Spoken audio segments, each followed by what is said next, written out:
perlu digarisbawahi juga gitu kan, untuk kenaikan ADG ya.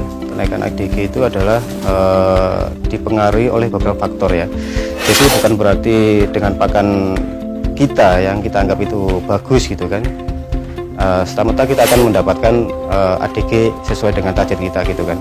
Soalnya ada faktor lain untuk mencapai ADG yang kita inginkan ya kan. Selain daripada pakan ini sendiri adalah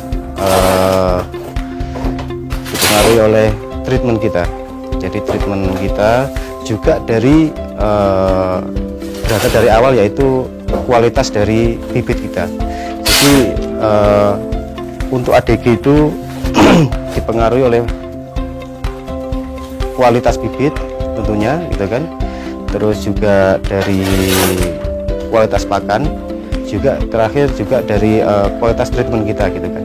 Jadi dengan ketiga-tiganya bagus gitu kan, seharusnya itu untuk ADG 4 kilo ya kan, untuk jenis domba komposit harusnya sudah tercapai gitu kan.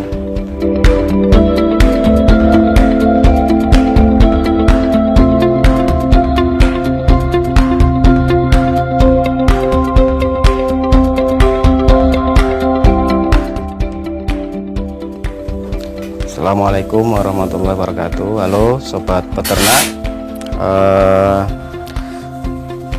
sekarang kita lagi membuat pakan ya. Jadi ini adalah pakan fermentasi, jadi ini termasuk rutinitas di kandang.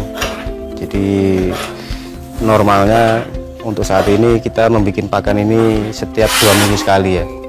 Jadi kebetulan jadi domba yang ada itu memang baru masuk, jadi belum ada 1 bulan. Jadi secara konsumsi tidak terlalu tidak terlalu banyak. Jadi normalnya untuk saat ini kita per 2 minggu jadi pakan. Oke, jadi di sini adalah proses fermentasi ya kan. Kebetulan ini juga sudah mulai dikemas ya. Jadi berangkat dari start kita bikin pakan itu, jadi terdapat beberapa bahan ya yang kita campur. Jadi di sini kita pakai bahan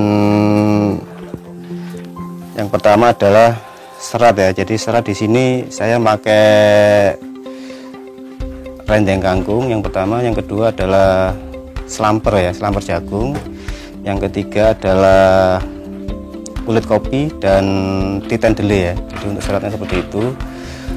Terus untuk karbohidratnya saya memakai gaplek ya, gaplek atau bongkol telo itu sama katul, dan ditambah lagi dengan polar ya. Jadi itu untuk karbonya. Selanjutnya untuk untuk tambahan yang lain saya tambah dengan wafer ya, wafer yang sudah digiling, tambah lagi dengan kulit ari kacang hijau, terus dengan sedikit ini ya penguat KPR ya. Jadi pertama untuk pembikinan, mungkin teman-teman semua sudah tahu ya. Jadi kita hampar dulu bagian yang paling kasar, jadi bahan-bahan yang paling kasar kita hampar dulu.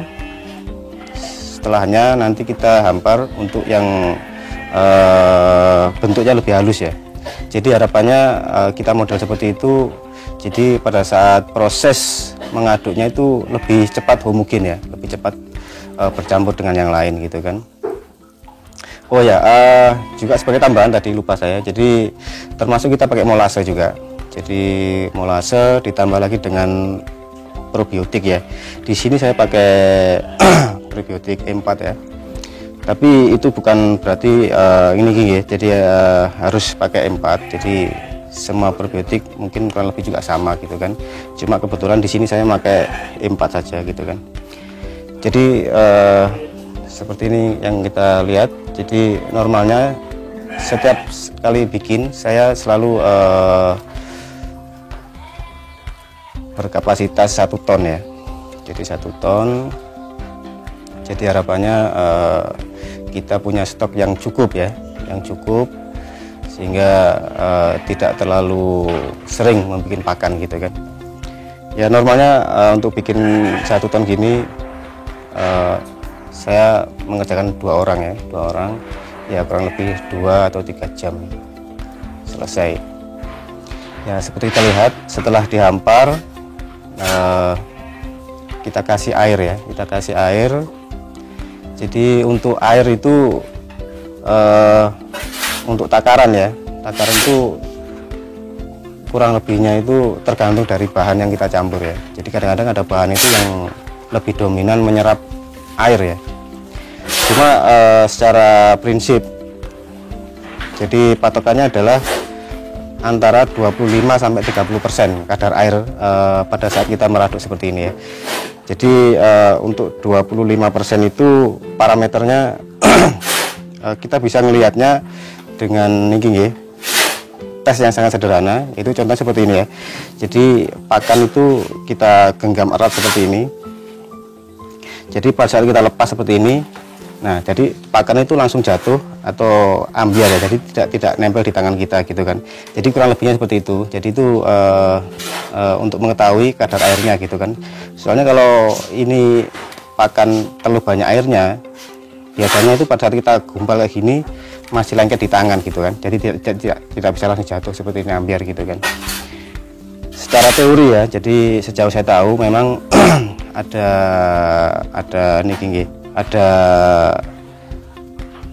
efek ya bila mana kadar air terlalu banyak gitu kan. Jadi pada saat airnya kurang ya mungkin kualitas dari fermentasi itu tidak bisa maksimal ya, atau boleh dibilang orang itu nggak matang atau gimana gitu ya. Tapi sebenarnya kalau airnya terlalu banyak gitu kan, kecenderungannya mungkin bisa terjadi pembusukan ya. Jadi harapannya memang harus ideal antara 25% sampai 30%. Oke, setelah kita hampar selesai, kita sadur, terus kita kasih air. Nah selanjutnya adalah proses pemasukan ke dalam drum ya, penyimpanan seperti ini ya. Jadi bisa kita lihat, jadi drum kita isi ya, terus kita pasakkan seperti itu ya. Tidak harus seperti ini gitu kan, tapi normalnya saya memakai metode ini kan. Jadi cukup kita injek dengan bobot sekitar 50-60 orang, itu sudah cukup kalau menurut saya ya. Mungkin ada juga teman-teman yang pakai alat ya, jadi lebih dipasakkan lagi dengan kayu atau apa, jadi harapannya lebih pasak lagi gitu kan. Jadi pada prinsipnya untuk proses fermentasi seperti ini ya, jadi bahan-bahan yang kita masukkan ke dalam drum harapannya itu kedap udara, jadi untuk membantu proses dari prebiotik itu sendiri ya kan. Juga kalau terjadi kebocoran itu nanti juga akan berakibat terjadi pembusukan ya. Jadi harapannya dengan kita injak-injak seperti itu, jadi ruang udaranya itu semakin diminimalisir gitu kan. Jadi betul-betul pasak. Nanti setelah itu kita tutup rapat. Jadi harapannya betul-betul kedap udara. Nah setelah itu baru nanti kita tutup klam rapat, nanti baru kita simpan untuk beberapa hari ya. Di sini normalnya saya 4 hari ya, minimal 4 hari ya, tapi mungkin sebaiknya lebih dari 4 hari. Semakin lama semakin bagus ya kan. Jadi proses dari probiotik sendiri lebih lama dan lebih sempurna gitu kan. Jadi hasil dari fermentasi juga lebih bagus gitu kan. Secara teori jadi kandungan proteinnya lebih banyak gitu kan dari proses fermentasi tersebut kan. Untuk keunggulan dari pakan fermentasi otomatis ya, dari segi efisiensi ya. Jadi pada saat kita membuat pakan seperti ini ya kan, kita sudah tidak perlu lagi capek-capek ya. Jadi seperti metode pakan lain mungkin setiap menyajikan kita harus mengolah pakan untuk disajikan. Tapi pada saat kita memakai fermentasi seperti ini, jadi pakan itu sudah sudah tersedia, sudah siap untuk disajikan kan.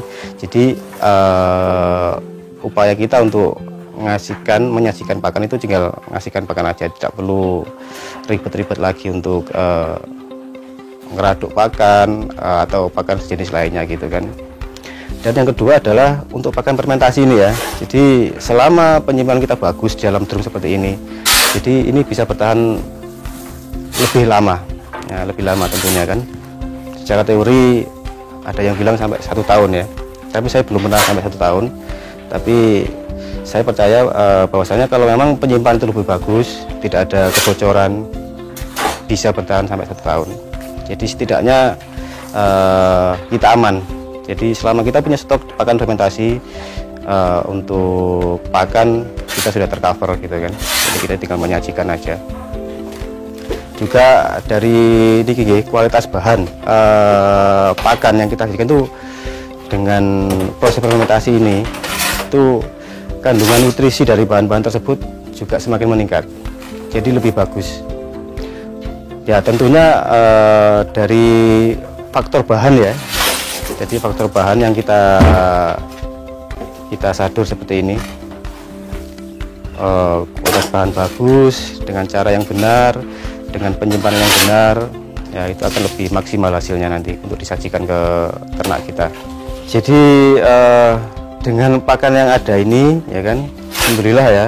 Jadi normalnya rata-rata itu ya antara 4 kiloan gitu kan untuk pejantan ya, khususnya gitu kan. Tapi perlu digarisbawahi juga gitu kan, untuk kenaikan ADG ya. Kenaikan ADG itu adalah dipengaruhi oleh beberapa faktor ya. Jadi bukan berarti dengan pakan kita yang kita anggap itu bagus gitu kan, serta-merta kita akan mendapatkan ADG sesuai dengan target kita gitu kan. Soalnya ada faktor lain untuk mencapai ADG yang kita inginkan ya kan. Selain daripada pakan ini sendiri adalah dipengaruhi oleh treatment kita. Jadi treatment kita juga dari berasal dari awal, yaitu kualitas dari bibit kita. Jadi untuk ADG itu dipengaruhi oleh kualitas bibit tentunya gitu kan. Terus juga dari kualitas pakan, juga terakhir juga dari kualitas treatment kita gitu kan. Jadi dengan ketiga-tiganya bagus gitu kan, seharusnya itu untuk ADG 4 kilo ya kan. Untuk jenis domba komposit harusnya sudah tercapai gitu kan ya. Jadi tidak serta-merta kita lihat dari kualitas pakan kita gitu kan. Jadi semuanya harus tercapai, baru seharusnya nanti target ADG 4 kilo itu bisa tercapai. Untuk hasil dari fermentasi ya, kita bisa lihat pada saat kita membuka drum ya kan. Jadi pada saat kita mau menyajikan, jadi kita lihat itu warnanya agak lebih kecoklatan ya, kecoklatan, lebih muda.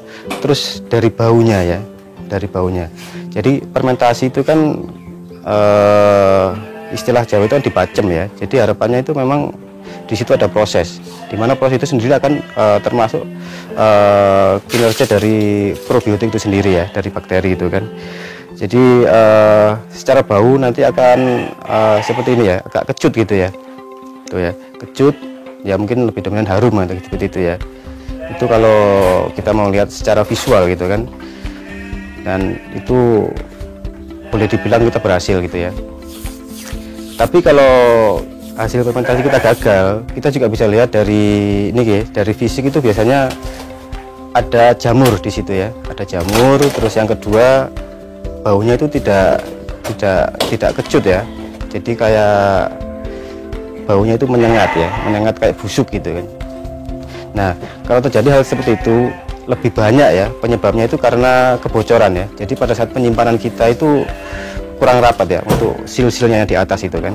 Jadi ada udara yang masuk gitu kan. Jadi proses dari fermentasi sendiri itu tidak bisa maksimal gitu kan. Jadi timbul jamur, terus baunya agak busuk itu kalau fermentasi kita itu gagal seperti itu. Jadi untuk fermentasi ya, otomatis faktor dari bahan ya, ya memang bahan boleh sama gitu kan, cuma kadang-kadang kita ya sebagai pemula itu kadang-kadang pada saat mendapatkan bahan itu sendiri gitu kan, kita kadang-kadang mengabaikan kualitas dari bahan itu sendiri ya kan. Sekarang kan banyak alternatif pakan gitu kan dengan jenis pakan yang sama, cuma kita tidak tahu ya secara kualitas itu bagus hendaknya gitu kan. Jadi itu juga salah satu faktor terpenting gitu kan. Terus yang kedua juga ini kebutuhan dari pakan fermentatif sendiri. Jadi secara teori memang kebutuhan pakan untuk fermentasi ini bisa kita set sesuai kebutuhan nutrisi yang kita butuhkan. Misalkan peruntukan fattening sama breeding itu sudah pasti berbeda ya. Nah di situ nanti otomatis secara kolaborasi pakan, bahan pakan maksud saya yang dipakai di situ pasti ada perbedaan gitu kan.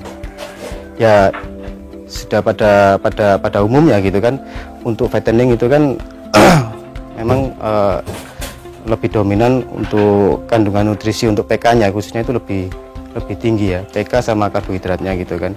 Cuma untuk breeding tidak seperti itu gitu kan. Jadi otomatis secara bahan pakan yang kita campur sudah pasti berbeda.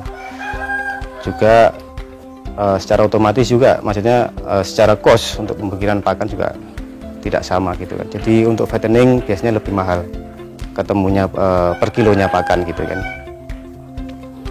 Terus yang kedua juga ini juga nggih. Jadi selain kualitas dari bahan yang mau kita pakai, terus tujuan dari pakan itu sendiri, juga cara penyimpanan ya, itu juga sangat penting gitu kan, sangat penting. Jadi pada prinsipnya fermentasi itu harus kedap udara, jadi harapannya kinerja dari probiotik itu sendiri lebih maksimal.